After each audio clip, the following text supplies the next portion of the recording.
Herkese merhaba, ben Doktor Erdem Gümüş, çocuk sağlıkları ve hastalıkları uzmanıyım. Bugün size bu aralar çok sıkça gördüğümüz öksürük şikayetinden bahsetmek istiyorum. Aslında öksürük çocuklarda solunum yollarının temizlenmesi için gerekli olan bir refleks harekettir. Sekresyonun atılması ve oradaki partiküllerin dışarı atılmasını gerektirir. İki türlü öksürük var bu dönemde. İşte bir akut öksürük, bir de kronik öksürük dediğimiz. Akut öksürük 4 haftadan kısa süren öksürükleri biz akut öksürük diyoruz ve genelde çoğunluğu üst solunum enfeksiyonlarına bağlı oluşur.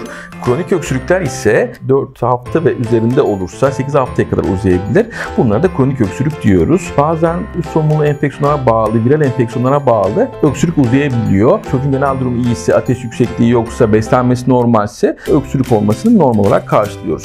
Bir sağlıklı çocuk normalde günde 10-15 defa öksürebilir. Bunda bir problem yoktur. Ancak öksürükle beraber solunum sıkıntısı, hırıltılı solunum, balgam, ateş, beslenme problemleri olması bu noktada bizi hekime götüren önemli bulgulardır. Akut öksürükler dediğimiz olayda en sık olan üst solunumlu enfeksiyonları bunu tablo neden olur.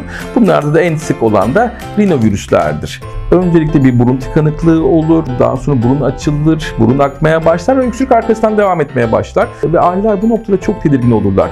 Aslında bütün aileler öksürüğü kesilmesini ve öksürmemesini isterler ki biz çocuk hekimleri bunu istemeyiz. Öksürmesini daha çok tercih ederiz. Öksürük bizim için ve çocuk için çok aslında önemli bir refleks harekettir. O nedenle uzayabiliyor bazen. Hani bir üst solunumlu enfeksiyonu geçirdiniz, ondan sonra işte öksürük devam etti. Bu noktada korkmayın. Ama tabii ki 1 yaş altı çocuklarda, kronik hastalığı olan bebeklerde ya da hasta çocuklarda ya da atopisi olan, alerji yatkın olan çocuklarda bu öksürüğün daha ciddi bir enfeksiyona neden olabileceğini ya da bir neden olduğunu unutmamakta fayda var. Bu noktada tabii ki bir çocuk hekimi tarafından değerlendirilmesi çok önemlidir. Kanıtlanmış olarak tek şey çocuklarda öksürük için bal tüketimidir ve hidrasyon. Hidrasyon dediğim şey çocuğun boğazının yumuşatılması, bol sıvı bol su, bol sıvı gıdalar verilmesi bizim için çok önemlidir. Tabii ki evin sıcaklığı, ortam nem dengesi ve temiz bir burun açıklığı, burun temizliği bizim için çok kıymetlidir.